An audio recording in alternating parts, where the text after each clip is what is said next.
তো বন্ধুরা, welcome to বেচার গপ্প সপ্পই ফিরকি। তো বন্ধুরা, এদিকে বিজয় 5 বছরে প্রচুর সাফল্য করে নিয়েছিল আর সফলতা পেয়ে গেছিল।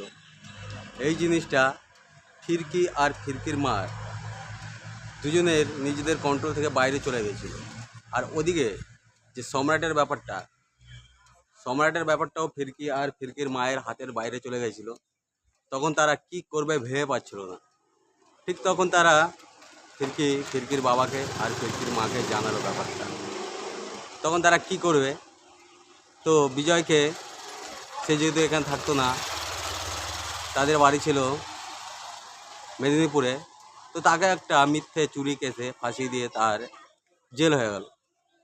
তো 3 মাস পরে যখন বিজয় ফিরে এলো, এসে দেখলো যে ফিরকির বিয়ে হয়ে গেছে। ফিরকির বিয়ে হয়ে যাওয়ায় তো বিজয়ের মেন্টালি প্রবলেম চলে আসলো, এবং ফিরকির বিয়ে হয়েছিল বারাসাতে।